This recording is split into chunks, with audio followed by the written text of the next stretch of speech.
Hey guys, Mike the Vike here, back for yet another Rust update video. This week we didn't see too many changes, but I actually really enjoy the few things that they did add, but we've also got a lot of updates on some features which will be added to the game soon. First thing they changed this week is they added first-person ambient occlusion.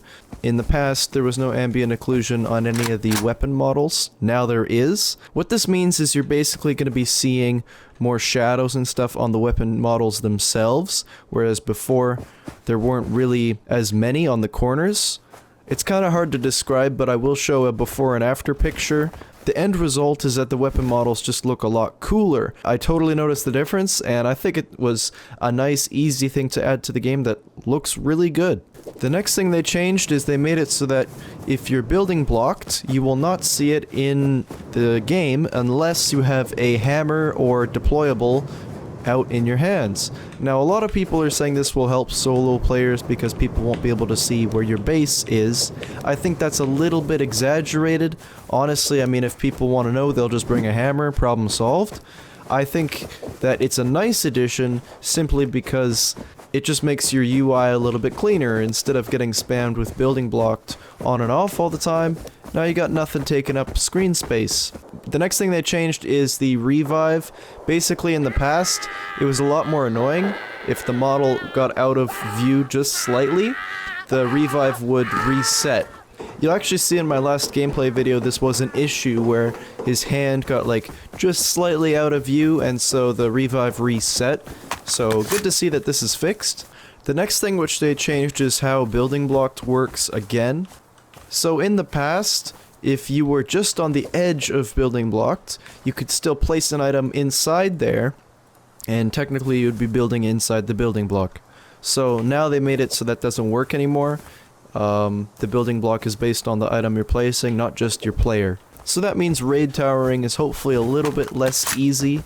I personally hate raid towering. I don't think it should be part of the game, to the extent where I've actually extended tool cupboard radius on my server to try to counter this. And that's actually all they've added this week for actual in-game content, but we've got a lot of stuff to look forward to. The natural caves, which we've heard about a couple weeks now, are making good progress. We now have some visuals to look at. It looks like they're just sorting out some lighting, different biomes and textures and layouts for different things. I guess in summary it's just happening. I don't know any kind of ETA for something like this, but at the very least it would be out for the forced wipe, which would be like October 5th. The next thing they discussed is the addition of a component system. The concept is that you will spawn on the south side of the map, which will have pretty bad loot, and then the more north you go on the map, the loot will be better, but at the same time it will be in rad towns that have radiation, so that the only way you'll be able to go into those towns is if you actually get enough kit to, you know, get a rad suit and be able to enter those towns. In those towns you will find components which you can then use to make different items. Blueprints would no longer be something you earn. You have all blueprints right out of the gate. The thing you now have to look for would be the components. The big disadvantage to this system is that if you die, you will basically lose absolutely everything you've earned, similar to DayZ. But on the plus side, this means that you won't just get totally destroyed by a clan that's already established on the server, because every wipe, it will kind of be an even playing field. I actually am kind of interested in this setup. A lot of people are negative on it, and I kind of think it'd be a cool idea. I like it so much that maybe they should even offer two systems, because I don't mind XP, and I don't mind the component system. Like, they both sound kind of cool, they're just different play styles. So I guess if you want a more hardcore experience, try out the component system. If you want, I guess, kind of an easier setup, at least if you get killed, then you can go ahead and try the XP. This is all up in the air, and of course everything is subject to change, so I guess we gotta just wait and see what they do. It's a lot more hardcore, a lot more challenging, and you will care a lot more about dying, because right now it doesn't really matter. I feel like it's just so easy to get the guns. Lastly, they're doing some work on a new hazmat suit, which I think has been needed for a very long time.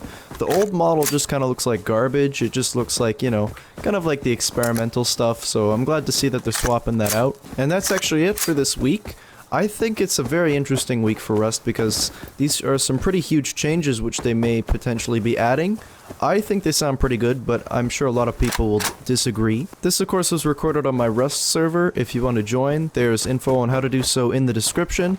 But in summary, it's a 2xGather modded server with TP, remove, and other basic stuff like that. If you enjoyed the video, don't forget to leave a like. Also, feel free to follow me on Twitter. You know, my Twitter game is pretty bad these days, and I would love to get some more followers. So, yeah, links in the description. Anyways, guys, that's all I got for this video. Thanks for watching, and I will see you in the next video.